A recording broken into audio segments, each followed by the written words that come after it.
The mule kicked up a cloud of dust as it trotted over the rocky trail, its rattling saddlebag the only sound besides the wind. 13-year-old Rose Langley sat in the back of the wagon, her knees pulled up to her chest, arms wrapped tight around them. Her father hadn't said a word in over an hour, not since the last town, not since he sold her mother's necklace for a bottle of rye. The sun hung low over the Wyoming horizon, bleeding orange into the prairie. A storm gathered beyond the hills. Rose could feel it in her chest, the way the air grew heavier, like the land was holding its breath. "You hear me?" Thomas Langley barked suddenly, breaking the silence like a shotgun blast. Rose blinked. "Yes, sir." "Then get out." "What?"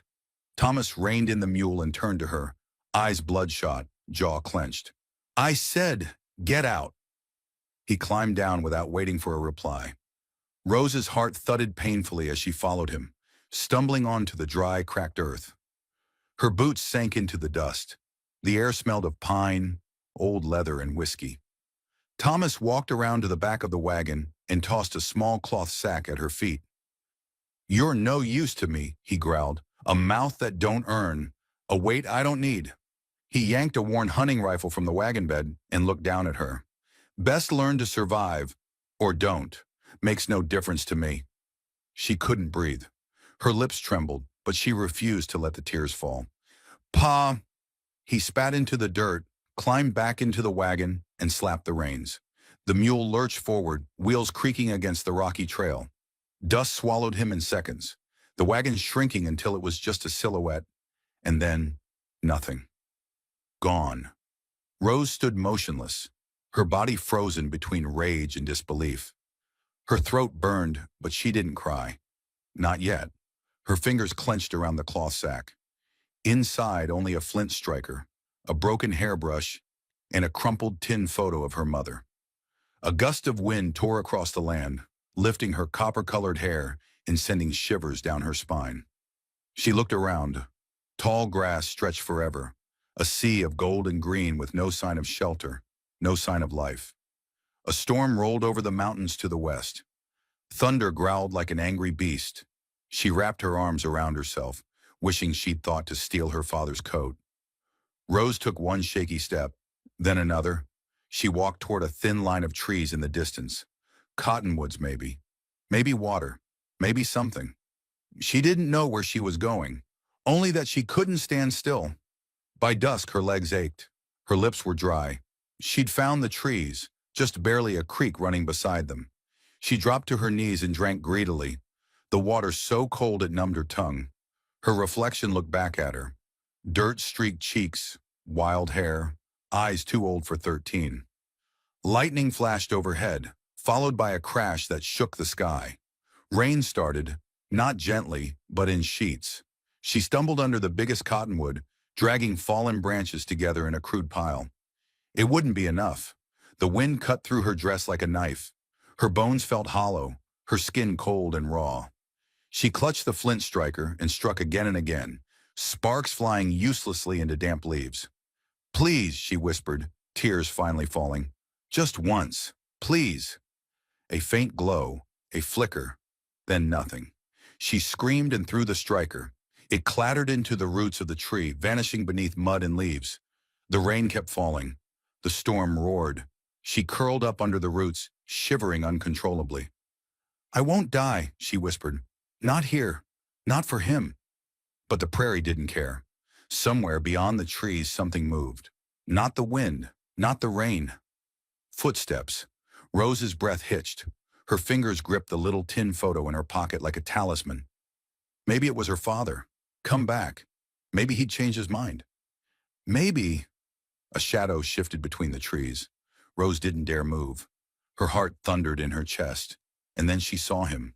Tall, silent, wrapped in a buckskin cloak. His hair dark as the night, braided down his back. Eyes like storm clouds. He didn't speak, didn't move closer, just watched her. Rose sat up slowly, soaked and trembling. "Please," she whispered. I won't hurt you." Still, he said nothing, but something in his eyes changed.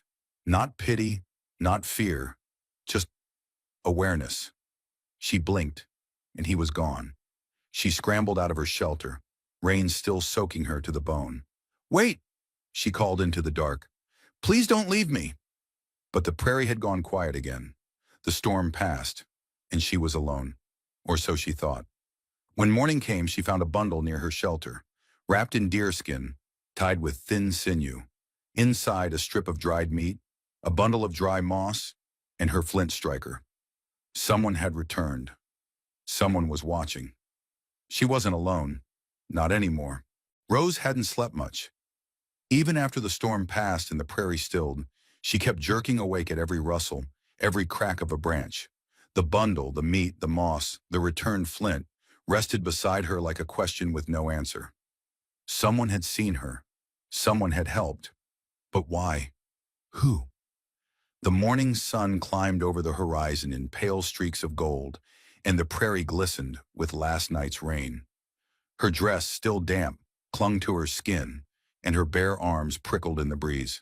She sat cross-legged in the hollow under the cottonwood, chewing the dried meat slowly. It was tough, smoky, unlike anything she'd tasted before, but it filled the hollow in her belly. She ran her thumb over the worn edge of her mother's tin photo. "You always said people can surprise you," she whispered.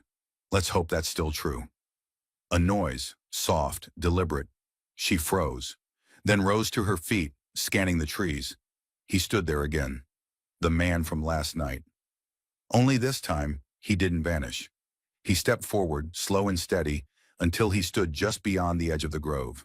Now in the daylight, she could see him clearer. Skin bronzed by sun and wind, hair tied in a single braid, leather leggings and a shirt that looked handmade, knife at his side. His face was unreadable, stoic, but not cruel. Rose swallowed hard. "Are you the one who brought this?" He said nothing. She nodded toward the bundle. "Thank you." Still nothing. She took a shaky breath. "Do you speak English?" A pause, then quietly, "Enough." His voice was rough, deep, like distant thunder. It didn't match the silence he carried around himself like a cloak. Rose stepped forward, hugging herself. "My name's Rose. Rose Langley. My father left me out here." He tilted his head but said nothing. "I'm 13, she added, like it might matter. "I won't be trouble, I don't know where to go." The man watched her with the stillness of a deer in the tall grass. Then finally he asked, "You are sick?" She shook her head. "Hurt?" "No." He stepped closer, one cautious pace. "Hungry?" Rose hesitated, then nodded. The man turned without a word and began walking away, slow enough for her to follow if she chose. She hesitated only a second, then picked up the little bundle, tucked it into her shawl, and followed him. They walked for what felt like hours. The man said nothing, only moved with the sure-footed silence of someone who belonged to this land. His path wove between dry creek beds and thickets of sagebrush, avoiding open ground, always with purpose. Rose had to jog now and then to keep up. Finally, they reached a rocky bluff overlooking a narrow canyon. Nestled beneath the overhang was a small camp, a lean-to of pine branches, a fire circle lined with stones. A woven blanket stretched tight between two boulders. The man pointed to a flat rock. "Sit." She obeyed. He crouched near the fire ring, gathered moss and twigs, and struck a flint. Quick, efficient. Within seconds, a flame flickered to life. The scent of smoke curled into the morning air. From a pouch at his waist, he pulled another strip of meat, a handful of dried berries, and offered them without a word. "Thank you," she whispered again, more genuine this time. They ate in silence. Rose studied him carefully, stealing glances. His hands were scarred but steady. His eyes, when they met hers, held none of the cruelty her father's did, just caution. Finally, she dared ask, "What's your name?" A pause, then, "Tavoni." "Is that Comanche?" "No." "Apache?" He looked at her for a long moment. "I am many things." Rose didn't press. She knew better than to poke at stories people didn't offer freely. Instead, she said, "You saved me." "You didn't have to." "No," he agreed. "I did not." "Why did you?" Another pause. "Because the land does not lie." She frowned, confused. "I saw what he did," Tavoni added. Saw his tracks, saw yours. He glanced toward the distant prairie. He left you to die. The words hit like a slap. Even if she already knew the truth, hearing someone else say it made it real in a way it hadn't been before. She blinked fast. He's done it before, she whispered. Not like this, but he used to leave me behind in town for days, with nothing. My ma died 2 years back. After that, I was just something to drag. Tavoni nodded once. Then you are free now. Free. The word felt like a weight and a gift all at once. As afternoon stretched across the canyon, Tavoni showed her how to dry her dress near the fire without scorching it. He offered a spare hide shirt, far too big, but warmer than the thin cotton she wore. He handed her a carved stick with notches on it. For what? She asked. Stories, he said. Each day, one mark, so you do not forget how far you've come. She stared at the stick, then made her first mark. That night, as they huddled near the fire, Rose asked the question that had haunted her all day. What happens now? Tavoni looked into the flames. Tomorrow we move. Too open here. Where? He didn't answer at first. Then finally, there is a place. North, my people. If you want to come. Rose didn't hesitate. I do. Tavoni nodded once, and the fire crackled between them. Two strangers under a prairie sky, one fleeing the past, the other bound to the land that remembered every kindness and cruelty alike. The prairie had its own kind of silence. It wasn't empty. It was layered. The wind spoke first, brushing the tall grasses in long, sighing waves. Then came the soft patter of Rose's borrowed moccasins on the cracked earth, the hush of her breath, and the faint whisper of Tavoni's movement ahead. They'd been walking since sunrise, leaving the little canyon behind. Rose didn't ask where they were headed. She trusted Tavoni now. Not blindly. She'd learned that lesson already, but because of how he moved in the world, measured, alert, and without cruelty. That was enough for her. As they crossed a narrow ridge, Tavoni paused. Smoke. Rose smelled it too.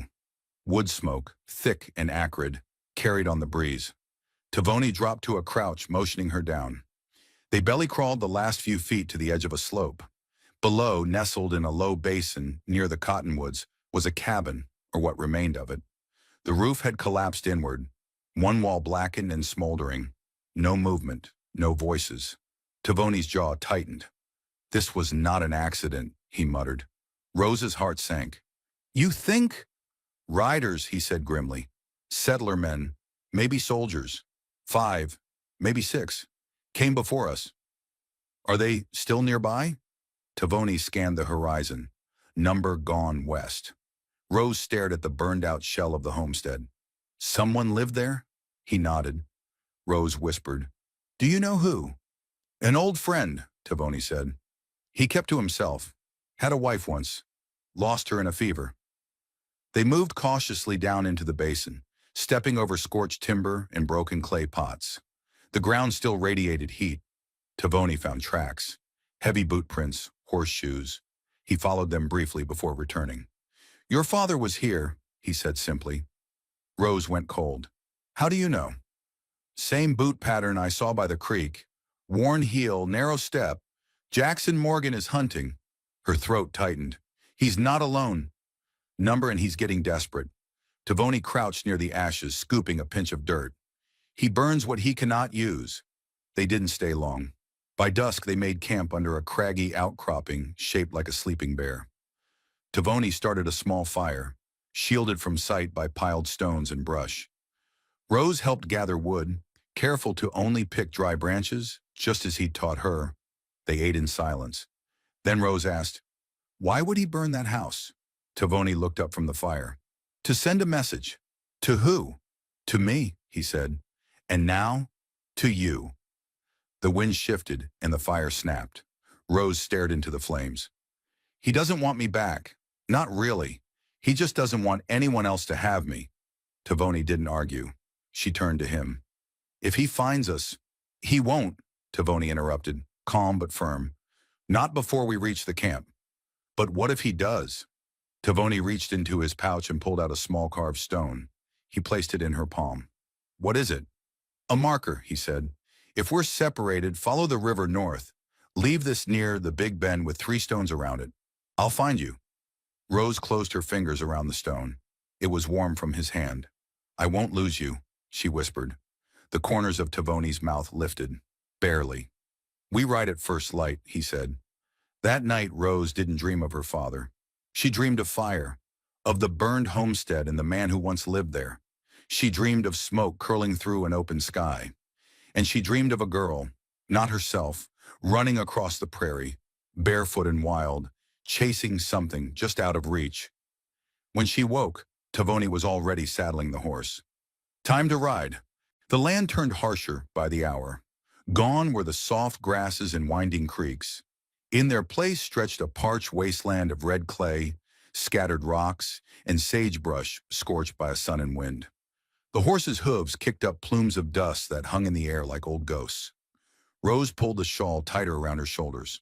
The sun hadn't yet broken through the clouds, but she could feel the heat crawling beneath her skin, creeping in quiet like a sickness. Tavoni rode ahead, his silhouette sharp against the ochre skyline. He hadn't spoken much since they left the burned cabin, and Rose didn't press him. Grief settled differently in everyone. His had the shape of silence. As they crested a ridge, Tavoni raised his hand and halted.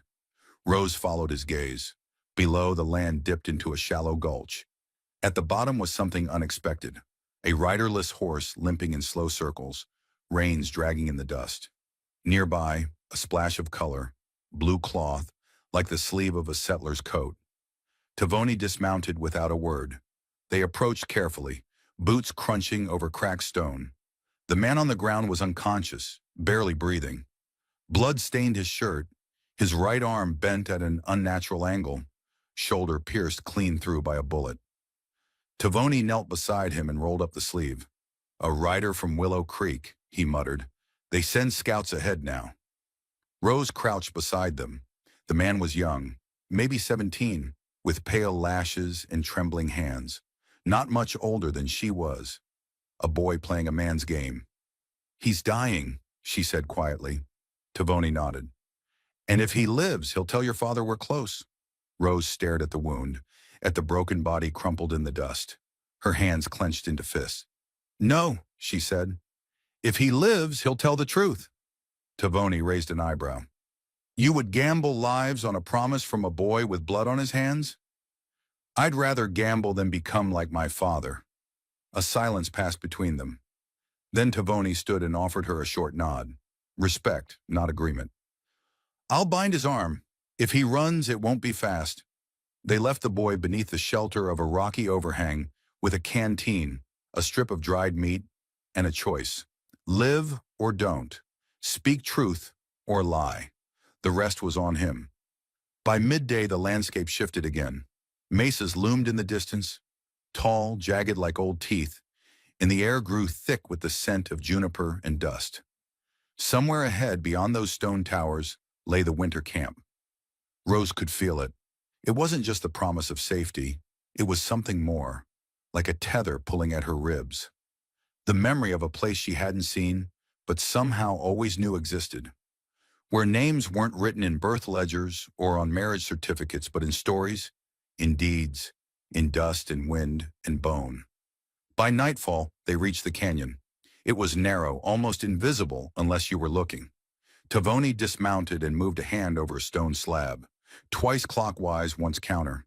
The slab shifted slightly with a scrape of rock on rock. "Hidden trail," he said. They walked the horses in single file, the canyon walls towering high on both sides. Stars blinked overhead, distant and cold.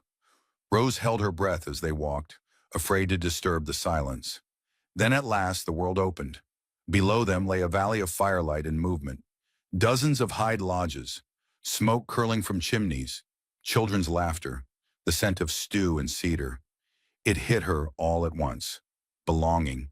And it nearly broke her. She didn't realize she was crying until Tavoni placed a hand on her shoulder. "You're home now," he said. "No," Rose whispered. "I'm choosing home now." They descended into the valley together. The council fire burned low when Rose and Tavoni entered. Eyes turned, dozens of them. Faces from a dozen nations, Kiowa, Comanche, Apache, Even a few pale settlers who had found peace here. Not power. This was no mob, no crowd seeking vengeance. This was a gathering of the free, weighing one question. Would they shelter the daughter of their enemy? Tavoni spoke first, his voice steady. She is not her father. No one moved. Rose stepped forward, heart pounding. My name is Rose Morgan, and I know what that name means. But I didn't choose it. I didn't choose what he did. I only choose what I'll do now. Stillness. Then a woman rose, gray hair braided in silver cords, her face weathered like riverstone. What would you do then? She asked. With the name you didn't choose? Rose's voice didn't shake. Bury it. Silence stretched long and taut. Then a nod. Not from everyone, but enough. The old woman lifted her chin. Then tomorrow we bury that name and begin a new one. That night, sleep wouldn't come. Rose stood outside the lodge Tavoni had helped raise for her. The stars above blinked in familiar patterns, but nothing else felt the same. She was no longer waiting to be hunted. She was being born again, a quiet shuffle behind her. I knew you wouldn't sleep, Tavoni said. Neither did you. He stepped beside her, arms crossed. The boy from the ridge. He lived. Good, Rose meant it. He reached Willow Creek, told them what your father did. She looked over slowly. And? They didn't believe him. Not all the way, but enough to whisper. Rose nodded. It begins. Tavoni hesitated, then added, Your father's coming. She didn't flinch. He rides with 5 men. One's a soldier, the tracker from Fort Land. I figured. She looked back at the stars. He won't stop unless I face him. End it. Tavoni's eyes held hers. Then we end it. At dawn, she stood at the edge of the valley in her new garb, a dress of simple hide and beads, her copper hair braided tight with river stones. Behind her, warriors waited. Beside her, Tavoni stood like a shadow made flesh, and in the distance a figure approached on horseback. Alone, Jackson Morgan. He dismounted slowly, swagger gone. Sweat stained his shirt despite the cold. The man who once towered over her now looked smaller somehow, swallowed by the horizon. Well, he spat, aren't you pretty in your savage costume? No reaction.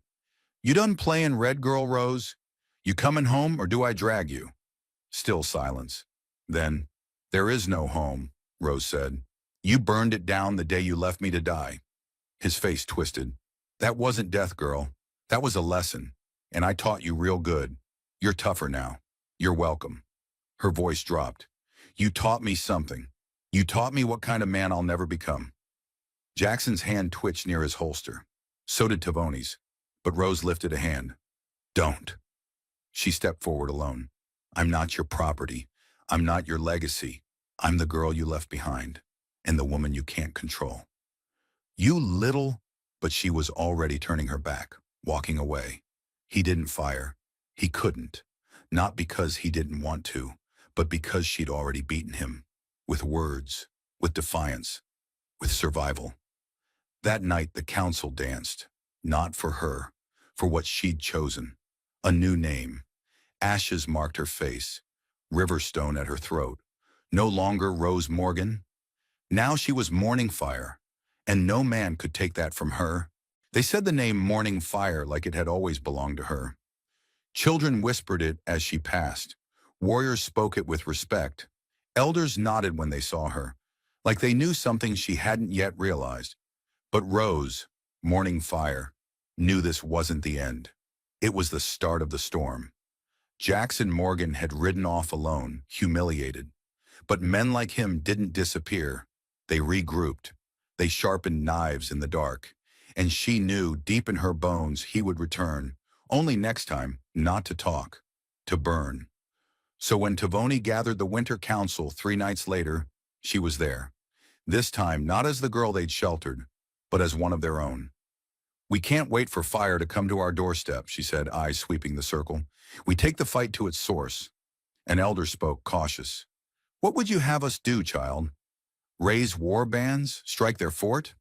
No, she said, but there's a trading post north of Willow Creek. Morgan goes there for allies, ammunition, reputation, We don't need to draw blood. We just need to draw light. Tavoni smiled, catching her plan. We expose him. Morning Fire nodded.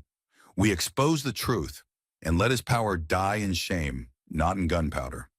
It took 3 weeks, 3 long weeks of movement between tribes. Messages sent, scouts returned, stories gathered, witnesses found, those he'd stolen from, those he'd lied to. Even an old preacher who'd once hidden Morgan's dealings in exchange for gold. And when the spring thaw began to spread over the Kansas plains, they rode to Willow Creek, not in hiding, but in daylight. Morning Fire wore no bonnet. She rode with braids and beads and boots caked in the dust of the old trails. Beside her, Tavoni, behind them, a line of riders from a dozen nations, and in their hands not rifles, but ledgers, letters, and names.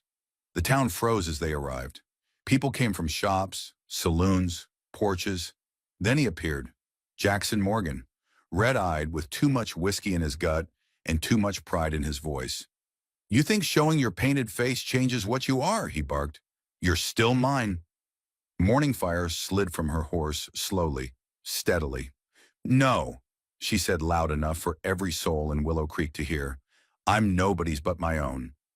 Then she held up the book, the ledger that bore his handwriting, his bribes, his betrayals, the list of names of people bought, sold, broken. I'm not here to hurt you, she said. I'm here to bury you with your own truth. The silence that followed broke him faster than bullets ever could. Jackson lunged, but found no fight waiting, only emptiness. Tavoni didn't need to stop him. The townsfolk did. The people he'd once ruled with fear now pulled him down with disgust. The sheriff stepped forward, hand on his revolver. That ledger real? Morning Fire nodded. Signed by a preacher, stamped by the army quartermaster. Morgan didn't speak, just sat in the dirt like a man who'd lost his shadow. That night, they didn't celebrate in Willow Creek. They left quietly without another word. Justice didn't always need noise. Sometimes it needed only truth. Weeks passed, and Morning Fire stayed, not in the shadows of the winter camp, but as part of its lifeblood. She hunted, she tanned hides, she taught numbers to children around the firelight. She laughed again, for real, for the first time in what felt like years. And Tavoni, he was always near, never pushing, never pulling, just there. Until one day beneath the blooming cottonwoods, he asked, would you ride beside me? Not just now, always. She didn't cry. She smiled, because that fire her father tried to smother, it never died. It became Morning Fire, and now it lit the way forward. And so, across these unforgiving lands, another tale drifts away with the wind. If this quiet courage, this stubborn heart touched you in any way, leave a like, share your thoughts in the comments, and pass this story on to someone who needs it. Don't forget to subscribe, because out here there are still so many truths left to tell, each one carved from pain, hope, and dust. This is Wild West Stories. Thank you for watching.